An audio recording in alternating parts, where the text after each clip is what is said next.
نحمدہ و نصلی علی رسولہ الکریم اما بعد۔ السلام علیکم ورحمۃ اللہ وبرکاتہ۔ اس چینل پر ہم نے شروع کیا تھا مفتی محمد تقی عثمانی کا ترجمہ قرآن اور ان کی بیان کردہ مختصر تشریح 124 آیاتوں تک بیان کی گئی تھی۔ اس کے بعد کچھ وجوہات کی بنا پر ہم نے وہ بیچ میں روک دیا تھا۔ اس کے بعد ہم نے نو مسلم جاپانی طالبہ کی ایک چھوٹی سی تحریر بیان کی تھی، جس کے 5 سے 7 حصے ہمارے چینل پہ موجود ہیں۔ آج ہم سٹارٹ کریں گے سورہ البقرہ کی آیت نمبر 125 سے۔ مفتی محمد تقی عثمانی کا قرآن کا ترجمہ اور بیان کردہ مختصر تشریح سورہ البقرہ آیت نمبر 125۔ بسم اللہ الرحمن الرحیم۔ رب اشرح لی صدری ویسر لی امری واحلل عقدۃ من لسانی یفقہوا قولی۔ السلام علیکم۔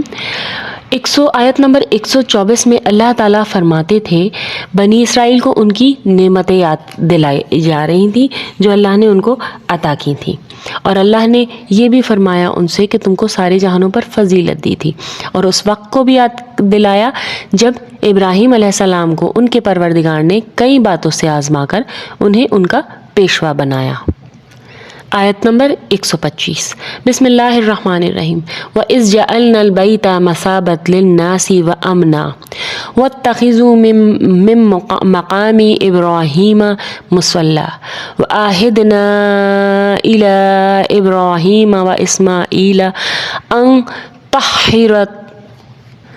أَن طَهِّرَ بَيْتِي لِلطَّائِفِينَ وَالْعَاكِفِينَ وَالرُّكَّعِ السُّجُودِ۔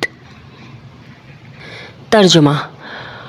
اور وہ وقت یاد کرو، بنی اسرائیل کو دوبارہ یاد دلایا جا رہا ہے جب ہم نے بیت اللہ کو لوگوں کے لیے ایسی جگہ بنایا جس کی طرف وہ لوٹ لوٹ کر جائیں اور جو سراپائے امن ہو، اور تم مقام ابراہیم کو نماز پڑھنے کی جگہ بنا لو۔ اللہ تعالیٰ نے تشریح میں ہے، اللہ تعالیٰ نے بیت اللہ کی یہ حرمت رکھی ہے کہ نہ صرف مسجد حرام میں بلکہ اس کے ارد گرد کے وسیع علاقے میں جسے حرم کہا جاتا ہے نہ کسی انسان کو قتل کیا جا سکتا ہے، نہ شدید دفاعی ضرورت کے بغیر جنگ کرنا جائز ہے، نہ کسی جانور کا شکار حلال ہے، نہ کوئی خوردرو پودا اکھاڑنے کی اجازت ہے، نہ کسی جانور کو قید رکھا جا سکتا ہے۔ اس طرح یہ صرف انسانوں کے لیے ہی نہیں، حیوانات اور نباتات کے لیے بھی امن کی جگہ ہے۔ دوسری طرف یہ کہ مقام ابراہیم اس پتھر کا نام ہے جس پر کھڑے ہو کر حضرت ابراہیم علیہ السلام نے بیت اللہ تعمیر کیا تھا۔ یہ پتھر آج بھی موجود ہے، اور یہ حکم دیا گیا ہے کہ ہر وہ شخص جو بیت اللہ کا طواف کرے 7 چکر لگانے کے بعد اس پتھر کے سامنے کھڑا ہو کر بیت اللہ کا رخ کرے اور 2 رکعتیں پڑھے۔